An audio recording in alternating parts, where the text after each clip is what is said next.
2 বছরের বেশি সময় পর নির্বাচিত প্রেসিডেন্ট পেল দ্বীপরাষ্ট্র শ্রীলঙ্কা। ঐতিহাসিক দ্বিতীয় দফার ভোট গণনা শেষে দেশটির প্রেসিডেন্ট নির্বাচনে জয়ী হয়েছেন বামপন্থী রাজনীতিবিদ অনুরা কুমারা দিশানায়েকে। রবিবার 22 সেপ্টেম্বর রাত 8টার দিকে দেশটির নির্বাচন কমিশন এ তথ্য জানায়। শ্রীলঙ্কার অর্থনৈতিক সংকটের পর এটাই প্রথম নির্বাচন। সোমবার প্রেসিডেন্ট হিসেবে শপথ নিয়েছেন অনুরা কুমারা।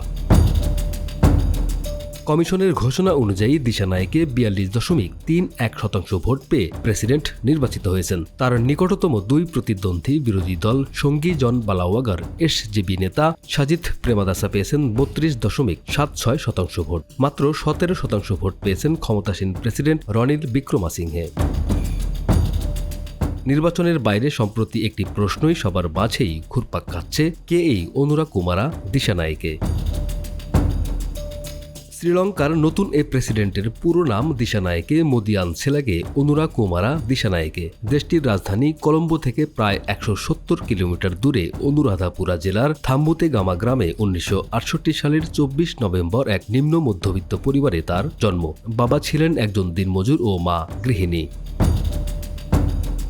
শৈশব থেকে কঠোর অধ্যবসায়ের মাধ্যমে তিনি কেলানিয়া বিশ্ববিদ্যালয় থেকে স্নাতক ডিগ্রি অর্জন করেন। ছাত্র জীবনেই তিনি রাজনীতিতে সক্রিয় হন এবং 1987 থেকে 1989 সালের জেভিপির সশস্ত্র আন্দোলনে যুক্ত হন।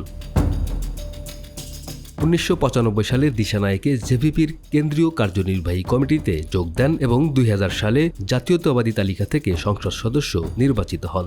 তিনি তামিল বিদ্রোহী গোষ্ঠী এলটিটিইর বিরুদ্ধে অবস্থান নিয়ে দেশের সার্বভৌমত্ব রক্ষার জন্য লড়াই করেন।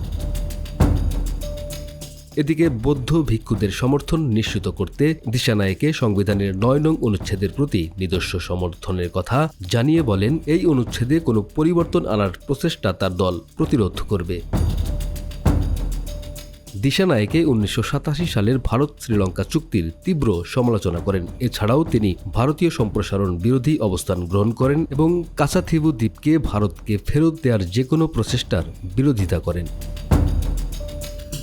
দ্বীপরাষ্ট্র শ্রীলঙ্কার নব্য প্রেসিডেন্ট জানিয়েছেন তার সরকার আন্তর্জাতিক মুদ্রা তহবিলের বেইল আউট চুক্তির শর্ত পুনরায় আলোচনা করবে, যা বর্তমান সরকারের নীতির বিপরীত। এর পাশাপাশি তিনি শ্রীলঙ্কার জন্য একটি নতুন সূচনার প্রতিশ্রুতি দিয়েছেন। দেশকে অর্থনৈতিক সংকট থেকে মুক্ত করার লক্ষ্যে কাজ করবেন বলেও জানান এই প্রেসিডেন্ট। উল্লেখ্য, বছর দুয়েক আগে বিশ্বের কাছে উদ্বেগের বিষয় হয়ে উঠেছিল শ্রীলঙ্কা। চরমে ওঠে আর্থিক সংকট, তার উপর বিপুল অঙ্কের ঋণের বোঝা। সবকিছু সামলাতে হিমশিম খায় তৎকালীন সরকার। এই পরিস্থিতিতে দিশানায়েকের উপরে যে গুরুদায়িত্ব থাকবে তা বলাই বাহুল্য। ডেস্ক রিপোর্ট, আমাদের সময়।